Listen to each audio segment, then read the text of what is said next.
Si je vous dis fantasy avec de la mythologie asiatique et beaucoup de personnages féminins, je suis sûre que vous aurez vous aussi envie de lire ce livre.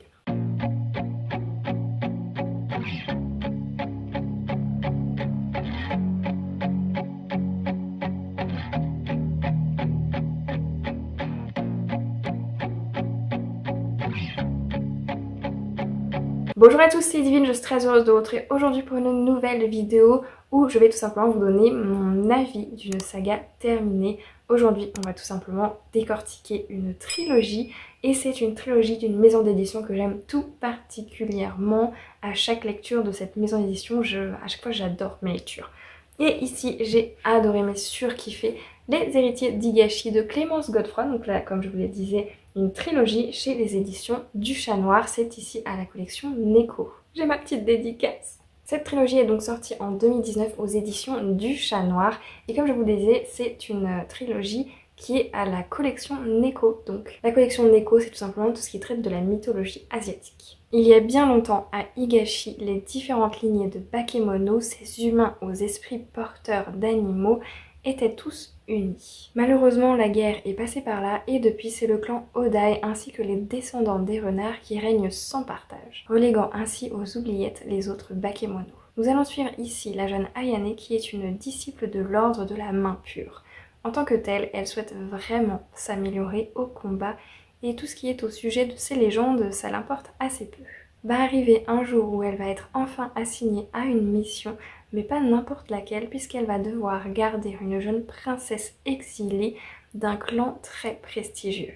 Cette princesse nommée Numie n'est pas n'importe quelle princesse, elle cache un lourd secret. Comme je vous le disais, c'est donc ici une trilogie fantasy avec de la mythologie asiatique. Mais avant de commencer à vous parler vraiment de l'histoire, des personnages, tout ça, j'aimerais juste qu'on s'arrête 2 secondes sur les couvertures sublimes de ces livres. Juste regardez-moi ça, c'est juste magnifique. Les traits sont magnifiques, les couleurs sont magnifiques, c'est sublime. Et dites-moi en commentaire laquelle des trois couvertures vous préférez. Personnellement, je crois que j'ai un petit faible pour le premier tome, mais après c'est peut-être parce que c'était l'engouement de la découverte, voilà. Mais juste premier tome un peu sombre, mais en même temps il y a quelques couleurs, ce bleu comme ça, c'est magnifique. Le violet, bah voilà, le violet c'est ma couleur préférée, donc forcément j'adore. Mais voilà, à côté du premier tome, il y a quand même une préférence pour le premier tome et celui-ci qui est juste sublime là. Les détails, les couleurs, c'est magnifique. Et si ça vous intéresse, ces illustrations sont d'Anato Finstark. Nous pouvons commencer maintenant à entrer dans le vif du sujet et la première chose très importante à savoir sur cette trilogie, c'est qu'elle est vraiment très accessible. C'est vraiment facile à lire, ce sont des livres très courts et aérés. Je vais vous montrer juste un petit peu l'intérieur, vous allez voir et vite comprendre. Voilà, c'est de ce style-là, donc c'est le plus vieux, hein, les pages sont jaunes. Mais voilà, pour vous faire comprendre un petit peu, c'est très aéré. Les livres c'est vraiment 200 pages à peu près, donc vraiment très court, très facile à lire, c'est hyper simple, c'est aéré, nickel, et de même c'est un livre parfait pour débuter la fantasy. Si vous aimeriez découvrir une fantasy, débuter un peu, c'est je pense le livre idéal pour ça. La lecture en elle-même est vraiment fluide et rapide, c'est beau et poétique, la plume de l'autrice est vraiment sublime. En tout cas moi j'ai vraiment adoré sa plume. Croyez-le ou non, mais cette trilogie est quand même très féministe. Les personnages, vous ne pourrez peut-être pas le voir à l'écran, mais ce sont 2 femmes et ici on a vraiment une fantaisie avec que des personnages principaux féminins et quasiment que des personnages globalement féminins. Ça se change un peu dans les tomes suivants, mais dans ce premier tome c'est vraiment que ça.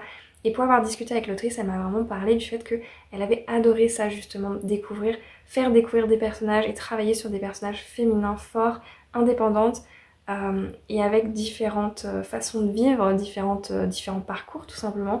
Et moi j'ai trouvé vraiment ça hyper intéressant dans cet tome de découvrir justement que les femmes sont mises en avant et mises en valeur. Et c'est une chose qui reste quand même plutôt rare en fantasy je trouve. Au niveau du féminisme ici, pour vous donner un exemple, on a quand même un personnage dans un des tomes qui a une condition pas des plus idéales. Si elle était un homme tout simplement, elle pourrait utiliser ses connaissances, son savoir. Malheureusement elle est née dans le corps d'une femme et du coup elle doit faire ce qu'une femme est censée faire dans ce cas-là.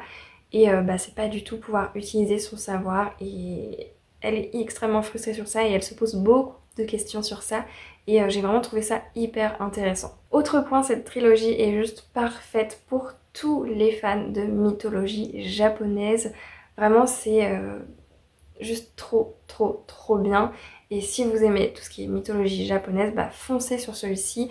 Encore une fois, même si la fantasy n'est pas votre genre de prédilection, c'est parfait pour débuter la fantasy. Il n'y a pas non plus trop de personnages, on ne se perd pas non plus énormément. J'ai pu voir des commentaires comme quoi des gens se sentaient perdus par rapport justement à tout cet univers un peu asiatique, forcément que nous on ne connaît pas trop, mais si c'est quelque chose qui vous fascine, que vous connaissez déjà, vous serez d'autant moins perdu que ces personnes et vous adorerez. Donc vraiment, ne vous arrêtez pas au fait que c'est un peu fantasy. Franchement, allez-y, foncez si c'est ce que vous aimez. Par contre, chose très importante, si vous êtes quelqu'un de très habitué à la fantasy, que vous ne lisez que ça, peut-être que là, ici, il y aura trop peu d'action pour vous. C'est important quand même de le savoir. C'est très contemplatif à certains moments. Par exemple, dans le tome 2, il y a bien une bonne moitié du livre qui reste très contemplatif. Alors moi, j'ai adoré ça, j'ai adoré découvrir l'univers, tout ça. Mais je sais que pour certaines personnes, c'est vraiment trop juste. Ils aiment les choses, l'action et que ça bouge, tout simplement. Donc sachez-le, ça peut être très contemplatif à certains moments. Un point très important pour moi ici, il y a une grande diversité des personnages.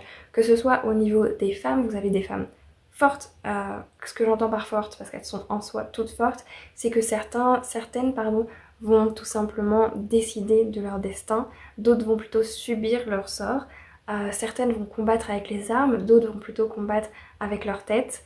Et d'une autre manière, il y a aussi énormément de panels de personnages via justement les bakemonos. Donc il y en a qui descendent des renards, il y en a qui descendent des chats. Voilà, donc forcément ça fait un panel très large. Ils viennent de différents horizons, donc de différents points du monde, donc c'est juste génial. J'ai vraiment trouvé qu'ici on était sur un univers merveilleux, riche et complet, qu'on prend vraiment plaisir à découvrir. Et l'originalité est au rendez-vous, surtout pour moi, peut-être moins pour vous si vous connaissez un peu l'univers de ces mythologies asiatiques. Mais pour moi qui découvrais complètement tout ça, j'ai trouvé que c'était super original, super bien fait, enfin j'ai trop aimé. Et dernier point, j'ai adoré l'idée d'humains porteurs d'esprits d'animaux avec des pouvoirs du coup liés à ça. Donc on retrouve des chats, des renards, des loups. J'ai trouvé ça hyper intéressant. Donc cette saga, elle convient à qui concrètement? Je pense qu'elle convient parfaitement aux personnes qui aiment la fantasy. Elle convient parfaitement aux personnes qui aiment tout ce qui entoure la mythologie asiatique ici, plus japonaise. Je pense aussi qu'elle convient parfaitement à des personnes qui souhaitent débuter la fantasy, qui veulent débuter la fantasy, c'est extrêmement accessible. Et je pense que ça peut aussi convenir à des personnes qui aiment la fantasy mais qui cherchent plutôt une fantasy moins pointue, plus simple tout simplement. Voilà, ce serait typiquement Les Héritiers d'Higashi de Clémence Godefroy. Si jamais ça vous intéresse d'avoir mon avis sur le vif, sur le moment concernant le tome 2 et le tome 3, j'ai fait un reading vlog que je vous mets juste ici. Tout simplement sur ces deux livres. Donc j'avais déjà lu le tome 1 il y a un moment et j'ai fait une lecture en reading vlog des deux tomes suivants tout simplement pour pouvoir terminer une saga. Donc j'étais trop contente d'enfin terminer une saga et voilà, donc je suis très agréablement surprise de cette saga. Vraiment j'adore et ce serait bien que plus de monde la découvre. Et j'aimerais bien découvrir les avis d'autres personnes. Donc si vous avez déjà lu cette saga, dites-moi ce que vous en avez pensé. Est-ce que vous avez aimé? Est-ce que vous n'avez pas aimé? Quels sont pour vous les points forts, les points faibles? Voilà, dites-moi tout ça. C'est toujours hyper intéressant de croiser les avis comme ça. Et voilà, donc j'ai très hâte de découvrir d'autres livres, d'autres écrits de cette autrice.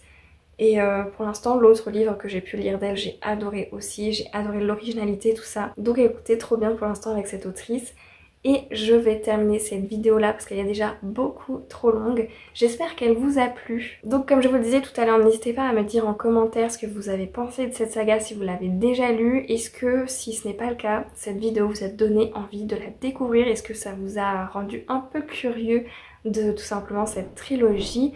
Dans tous les cas, même si c'est pas le cas, n'hésitez pas à me dire pourquoi. Est-ce que vous pensez que c'est fait pour vous ou pas? C'est possible aussi. Et c'est tout bêtement le but de ces vidéos, hein, c'est de pouvoir vous expliquer le plus possible ce que vous allez retrouver sans vous spoiler, de façon à voir si c'est pour vous, si c'est un profil qui matche tout simplement avec la lecture et pouvoir tout simplement vous aider à sélectionner des lectures. En attendant vos retours sur cette vidéo, je vous remercie du fond du cœur d'avoir regardé jusqu'au bout et sur ce, je vous souhaite à toutes et à tous de très belles lectures et je vous dis à la prochaine.